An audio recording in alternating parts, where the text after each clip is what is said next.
Coupe d'Afrique des Nations féminines, les léopards de la RDC n'iront pas plus loin car elle a été battue ce mercredi par le Maroc sur la note de 4-2 et donc la RDC est officiellement éliminée. Les détails, vous aurez à suivre dans cette édition vespérale de Sport Star dont j'ai le réel plaisir de vous présenter, mesdames et messieurs. Vous faites donc bien de nous choisir pour vous informer sur le plan sportif. À tous et à chacun, bienvenue.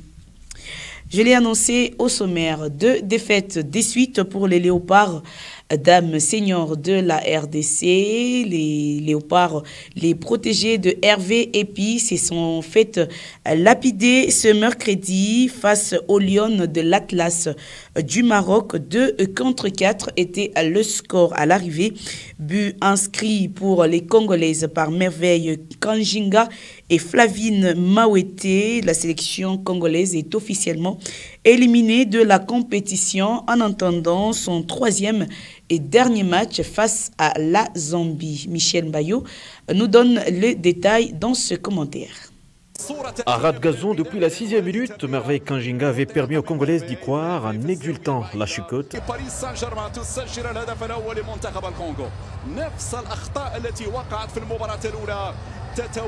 Une joie qui ne sera que de courte durée. La Parisienne, malgré imitée par sa complice Mawete, d'un coup de génie, verra tout simplement la descente aux enfers de son équipe avant même la mi-temps. Les Blues sont punis copieusement par la capitaine marocaine. Chebak oblige à Fidéline de se déployer sans bloquer la sentence. Elle est très à l'aise en 2e mi-temps en réalisant un triplé à elle seule. Une 2e mais surtout lourde défaite qui élimine la RDC. Et les rendez-vous du 12 prochain face à leurs homologues de la Zambie ne sera que pour du beurre.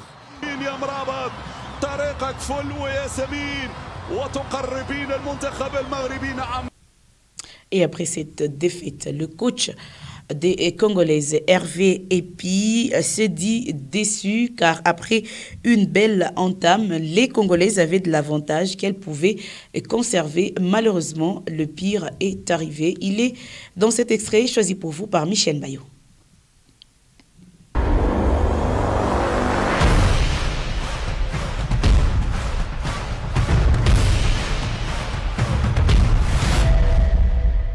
Oui, on est très déçus parce que on a fait une très bonne entame. Tactiquement, on a vraiment gêné cette équipe et une petite erreur juste avant la mi-temps sur mon côté droit qui fait qu'ils prennent l'avantage. On arrive en deuxième mi-temps à bien revenir dans le match. On a même la balle du 3-2. Et puis derrière, voilà, on a fait trop d'erreurs individuelles pour gagner ce match, alors qu'il était tout à fait à notre portée et que collectivement l'équipe a réalisé un grand match. Donc c'est vraiment dommage. Je trouve que le score est sévère, quoi. Mais on va bien analyser d'abord ce match-là, et puis le match de la Zambie, mais il n'y a même pas à réfléchir. Il faut le gagner, tout simplement. Je vais remobiliser mes joueuses parce que je trouve que collectivement on a réalisé vraiment un match sur le plan tactique très intéressant, et c'est ce qui doit nous donner de la force pour justement ce 3e match. Et revenons au pays, plus précisément à Kinshasa, la capitale RD congolaise, où l'équipe dirigeante nouvellement nommée à la tête du comité de normalisation de la FECOFA, en sa tête, Belinda Lutandila Nzunzi, a fait le tour au centre technique Baudouin Patient Kourarampova, situé au quartier Kinkole, dans la commune rurale de Lansele. Il était question d'évaluer les travaux déjà exécutés. Le CONOR a échangé avec les responsables de l'entreprise chargée d'exécuter les travaux, et c'était en présence de Papi Katassi.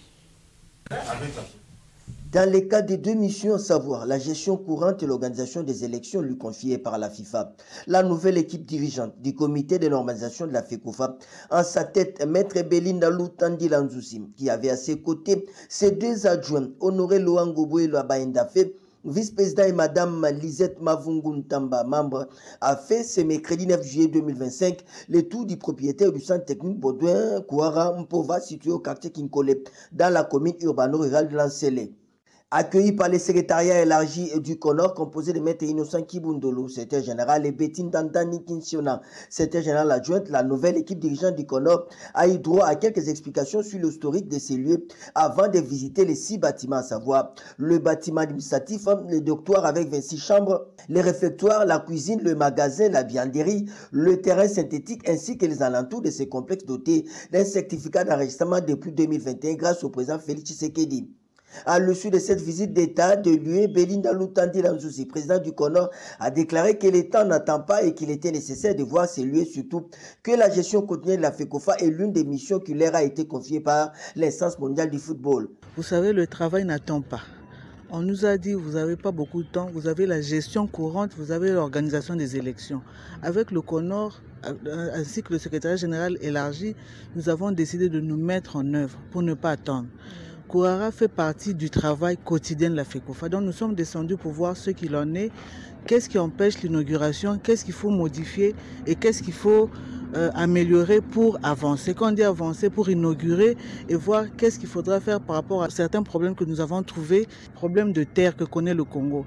Tout en saluant la décision gouvernementale de lutter contre les constructions anarchiques à travers les pays, la numéro 1 du CONOR espère les mêmes réflexes des autorités sur la spoliation dont fait l'objet les sites de la FECOFA. Mais nous avons applaudi la décision des autorités pour certaines décisions s'agissant des occupations illégales.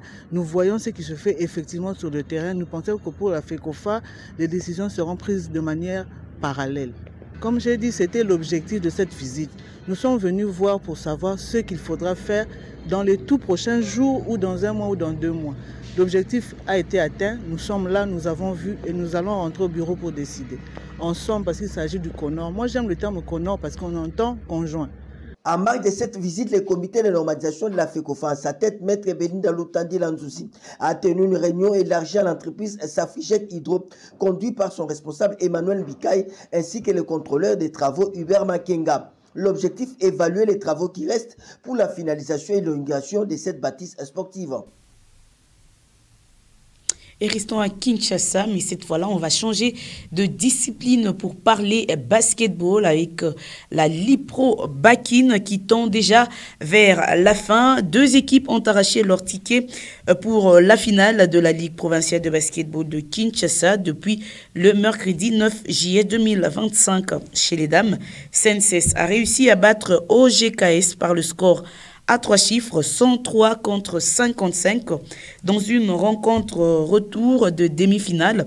Et chez les messieurs, Terreur a été plus fort que New Gen. Le score à l'arrivée était de 85 contre 67. 4 fois champion de Kinshasa, l'équipe chère à Élysée Ouamara Terreur tentera de réaliser un exploit et avoir un 5e titre. En attendant de jouer la finale prévue pour le dimanche 13 juillet 2025 au gymnase du stade de Martyrs de la Pentecôte, il faut bien évidemment attendre 2 autres rencontres des demi-finales retour qui opposera chez les dames Atari avec Club et chez les messieurs Molokai à SCTP.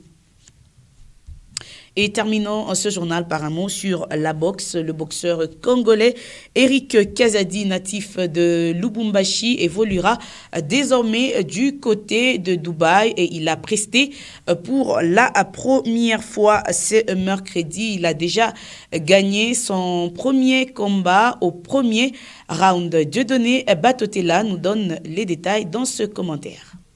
Protect yourself of all time. Touch glove. Good luck. Pour le 5e combat de sa carrière, le boxeur congolais Eric Kazadi n'a rien fait dans les détails. Le natif de la Ketouba a Betty Bango Lisusu. Après avoir surdominé la boxe en Afrique du Sud avec 4 victoires à 1 nul, Eric Kazadi a décidé de s'installer à Dubaï. Ici, l'homme a eu son premier combat, a démontré toute sa masterclass. Puissance, enchaînement. Le jeune Congolais a de l'énergie à revendre. Repousser son adversaire jusqu'à son dernier retranchement. Eric Kazadi n'est fait qu'enchaîner les coups. Tony est fatigué dès le premier round. Eric Kazadi ne frappe pas seulement en avançant, il a aussi la capacité de bien défendre le coup de son adversaire, protéger son visage et rester lucide pour faire mal à son vis-à-vis. Comme d'habitude, Un seul round suffit au Mwanamboka pour satisfaire les amoureux de la discipline. À une dizaine de secondes de la fin du premier round, Tony est complètement déboussolé. Eric enchaîne des coups partout, les coups dans le ventre, dans le visage. Son adversaire est obligé d'arrêter.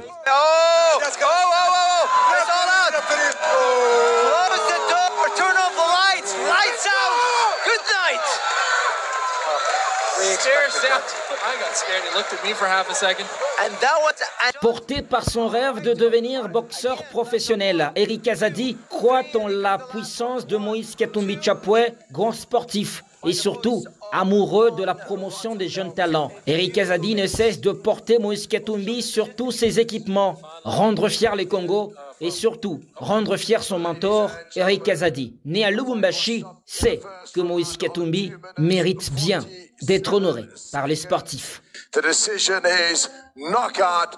The winner from the red corner, Eric Kazadze. Et c'est la fin complète de cette édition du journal. Merci à tous de l'avoir suivi. Retrouvez Sam Kambwe ce vendredi pour un nouveau numéro de Sport Star. Quant à moi, je vous retrouve très prochainement sur les antennes de Nyota Télévision. D'ici là, portez-vous bien. Au revoir.